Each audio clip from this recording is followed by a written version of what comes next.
Good afternoon, class. My name is Eric Campbell. This is for class FTe217, week 2, assignment 1. We're going to show disassembly of the complete rifle, my AR-10, and then we're going to put it back together. Hold on just a minute. I'm going to flip around. So here's the rifle completely disassembled. I kind of kept everything in a bag so I wouldn't lose it, but I disassembled everything, even the magazine. I've got all the parts in here. I use this magnetic tray so I don't lose little punches. And here's the gas block and the components of the lower. I got the bolt taken apart, the extractors and everything. All the parts for the lowers are right here. They're still in the bag, or I'd lose them all on this table. It's a black table. I'd lose it all. I need to mention that that my space is clear of any ammunition. There is nothing in the actual chamber of the rifle. No ammo present, nothing that could go boom. So I'm gonna get back to it. Part 2 is basically the different portions of the actual rifle. Just generally pieces of the rifle, and explain them to you. So the first one the generator told me about, or I needed to do, was firing pin.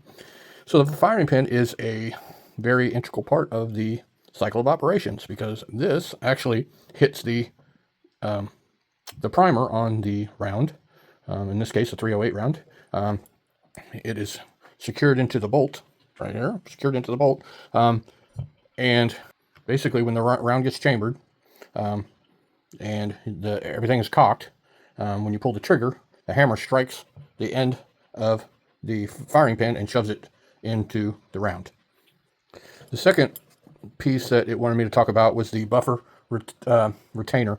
So this piece actually goes on the back of here, that after it's slipped over the buffer tube and secured with the castle nut, it comes in here, and once you screw the castle nut on top of it, right there, then it also retains. So on an AR-15, you would have a detent hole there, but in this case, once this is cinched down on here, it keeps it from rotating with this little indent right there. And it's definitely part of the cycle of operation, because if you didn't have the buffer in there, it would not cycle. Absolutely would not. So this retains the buffer tube, and the buffer spring and the buffer. So this is definitely part of the cycle of operation. If it wasn't there, it wouldn't do what it was supposed to do. The other one is a hammer pin. So one of those two is a hammer pin, or you could vice versa. They're the same as a trigger pin, but absolutely it is part of, it just basically holds the hammer in place to the lower right here. It goes right in here, holds the hammer in place in order for the hammer to operate. It's definitely part of the cycle of operation. If it wasn't in there, the hammer wouldn't be kept in place and would not turn to strike the firing pin. All right. The next one is the trigger spring. The trigger spring actually goes, if you look right here, it goes on the trigger, and is placed in the lower, this direction. Keeps it actually in there, and it's definitely part of the cycle of operations, because if it wasn't in there, you wouldn't be able to pull the trigger, and the trigger would not hit the hammer. The hammer that's up here would not release the hammer, so the hammer would not hit the firing pin. The next one is the buffer. The buffer is actually a certain weight. I don't know if this is a 1, 2, or 3. I'm assuming that it's a heavier spring since it's a 308, but basically this goes in there, and it actually goes in the buffer spring, which is in turn pushed this way and retained by that in the buffer actual tube, goes inside. So when the bolt cycles back from the upper, cycles into, that allows the bolt to cycle back and then actually shoot it back this way, so the gun actually cycles. If the buffer wasn't in there, which I've actually put one together before, and I didn't have the buffer in there, and when you cycle it back, the actual bolt just gets caught in the buffer tube, and I'm 100% sure that that's why there's a hole in the back of the buffer tube. So once you make that mistake, you can push it back. But the weight The weight helps with discharge of the spent cases.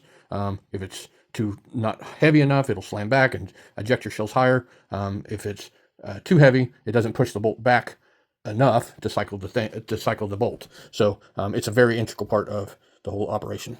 The other part, my last part, is the crush washer. That actually keeps the end piece on. It puts tension on the flash suppressor, so the flash suppressor does not come off. And that's my 6 parts. So I'm actually just going to go ahead and put everything together, torque it all down, make sure it goes all back together, and I'll be back with you when it's complete. All right, well, it's all assembled. Everything's assembled on it. I'm going to run through a cycle of operations here real quick. Let me get it in my little stand here.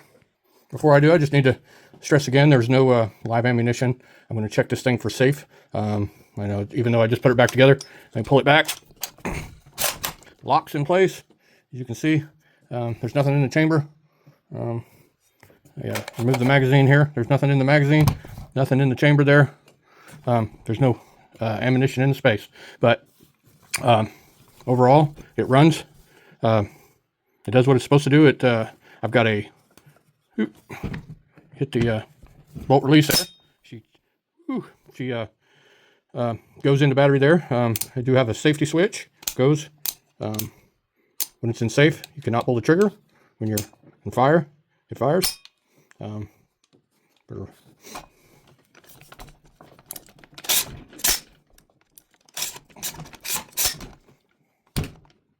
Table got a little wobbly there.